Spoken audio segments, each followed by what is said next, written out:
Господи Исусе Христе, Сине Божий, помилуй меня грешного. U imето на Отца и Сина и Светиот Дух. Амин. Возлюбени во Христа Бога, браќи и сестри, денеска започнува седмицата позната под името Седмица на блудниот син. Втора подготвителна седмица во големиот празник на пасхалниот пост. Името на ова седмица доаѓа од евангелската одломка што денеска ја читавме, а е напишана од раката на светиот евангелист Лука.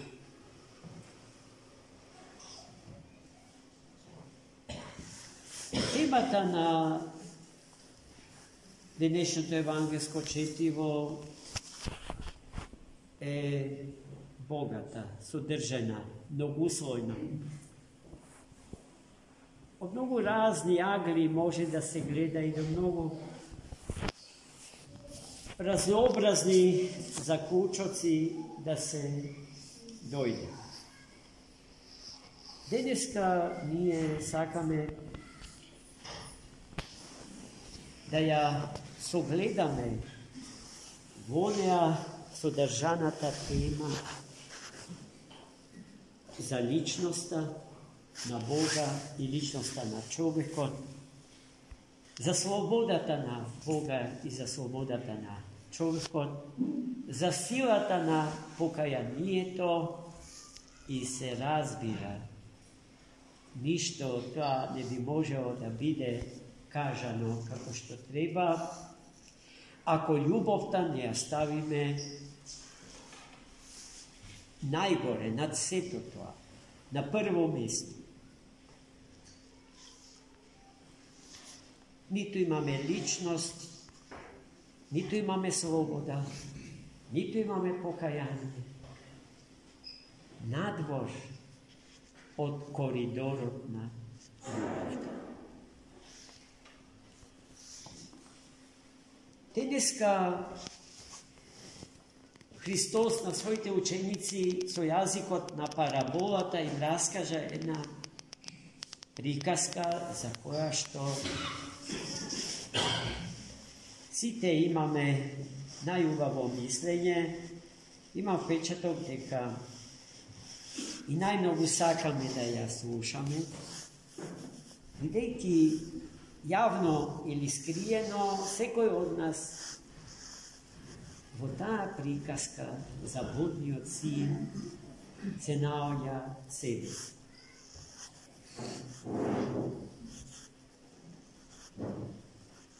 Еден богат татко имал два сина и синот, помалиот син, негов решил да го побара делот свој. Делот од имотот на татко си. И таткото, без двоумење и без расправа, се согласил со тоа.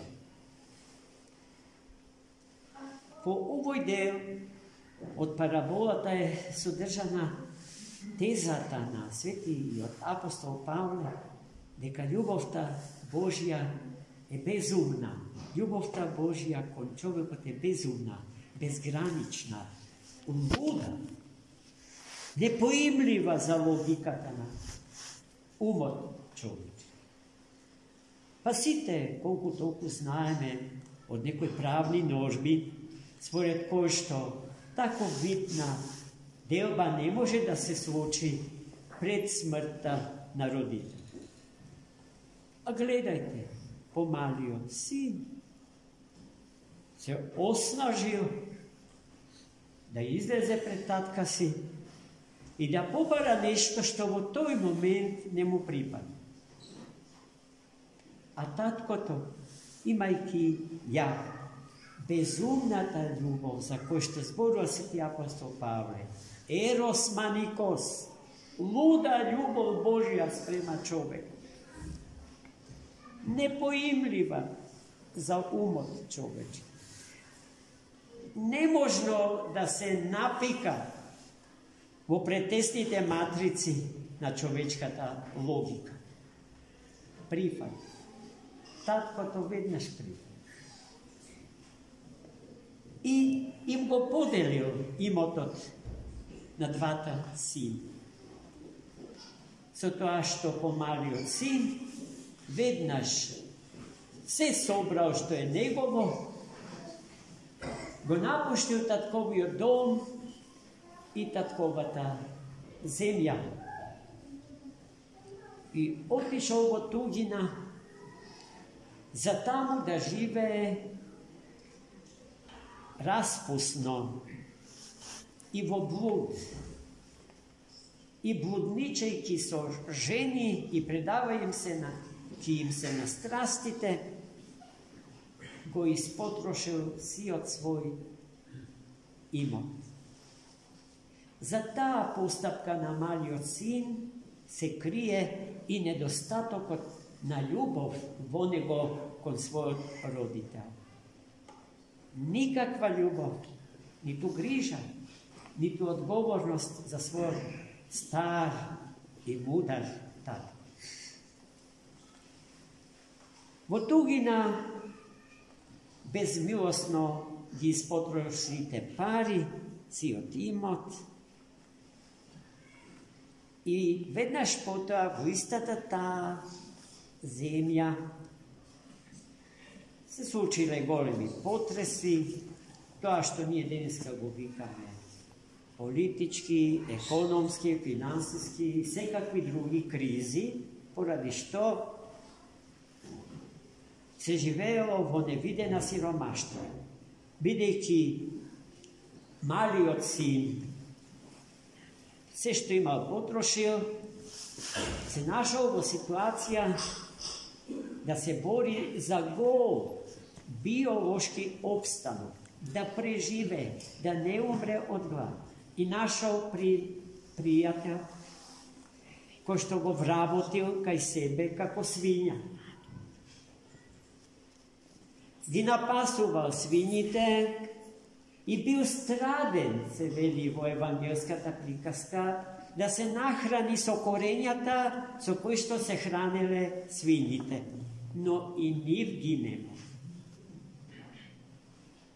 И веднаш потоа се сетил дека има богат татко, дека кај татко му работаат неброени наемници и живеат богато, ништо не им недостасува. Помеѓу животот и смртта се определил за животот. Но како ќе стигне до неговиот татко? Таков како што е, пропаднат, изгубен.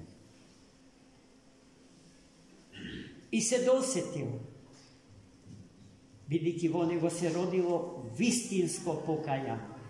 Вистинско покајање. Ке оди кај татко и ке го замолам да не ме прими како син, бидејќи за тоа не сум му достоен, туку како еден од многуте негови наемници.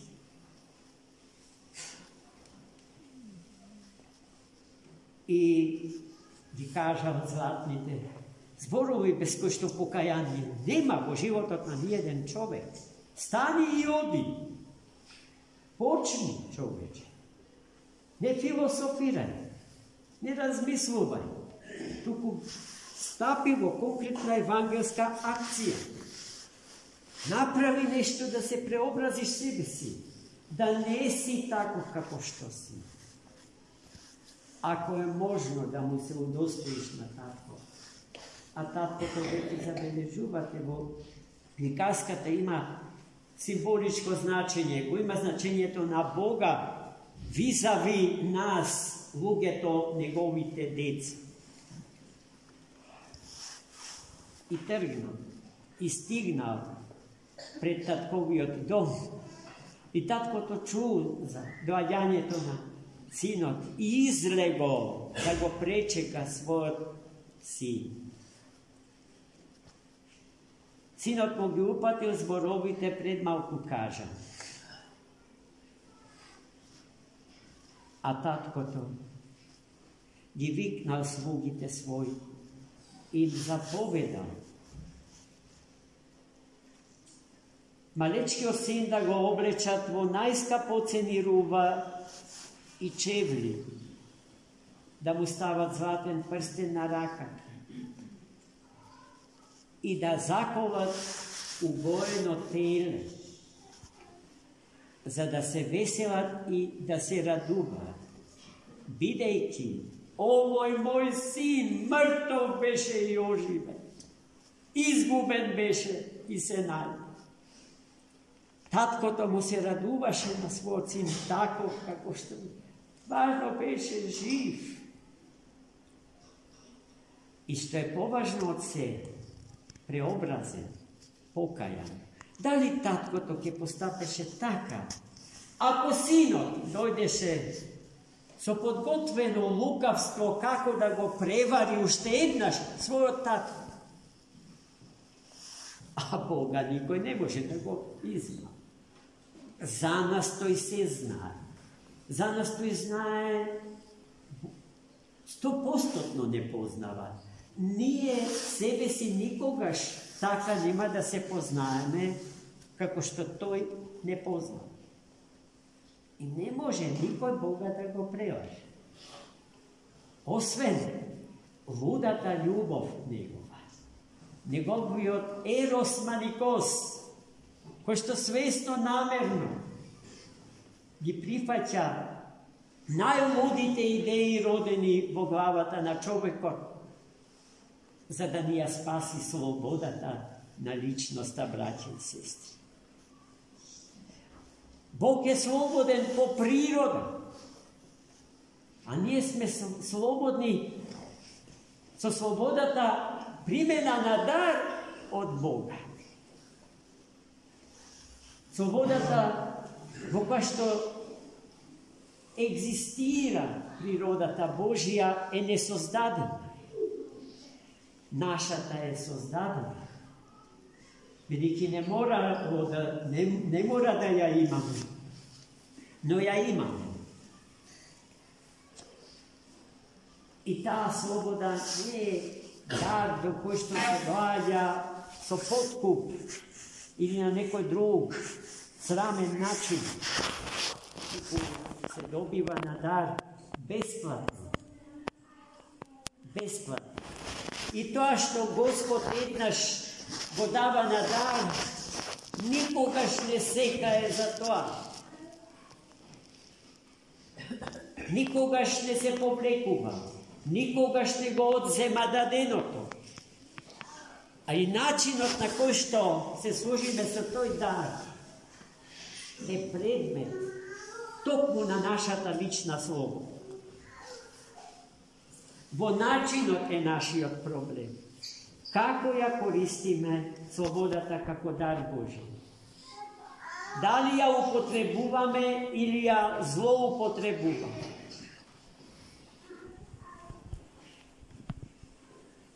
Za takvi odnos na tatko to kod pomalio sin razbral pogolemio sin. Ko što za sve to vreme ostanao su svoj tatko. I ne može da ja razvere postapkata na tatka si. Kako možeš mu veli ti, ovoj moj brat, na toj način da go dočekaš? Ako znaješ neka si od tvoj imot go iskocka, go ispusti, poženi i razni drugi rasprvaju. Ja sveli cel život sam so tebe. Ednaš ne se seti da mi dadeš jedno jare, da se poveselam so moji te drugari.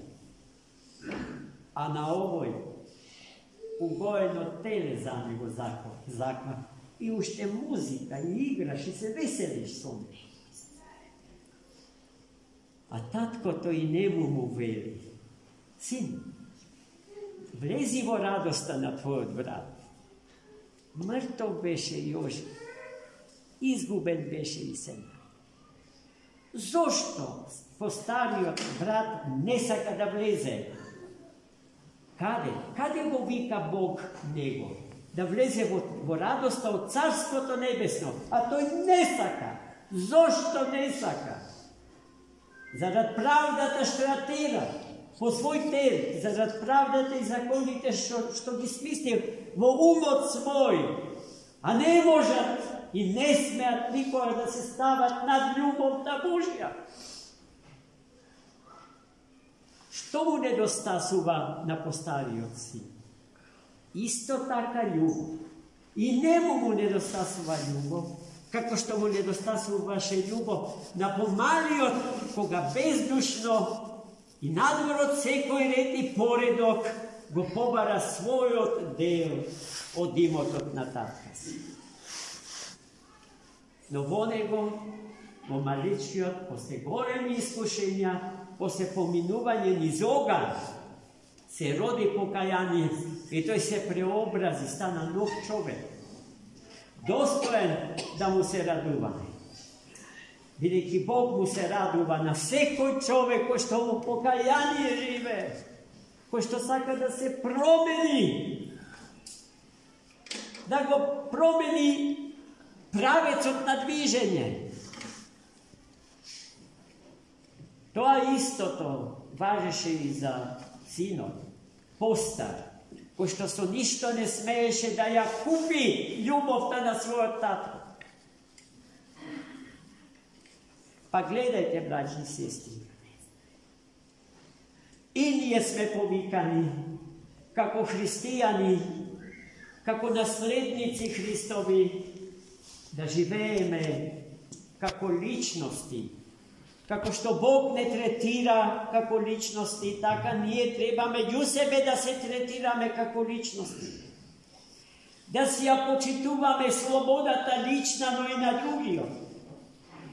Ta slobodata na drugijot, da bide granica za našata sloboda. Za našata sloboda da ne prerasne vo arogancija i bezzakonje. I taka živejte jedni so drugi vo Hrista Gospoda. Imajte vo Hrista Boga pred sebe, kako apsoluten i nezamenljiv kriterijum na site vrednosti, ke možeme da izlezeme so bel obraz pred liceto na ovoj svet i pred sekoj brat naš. Amin.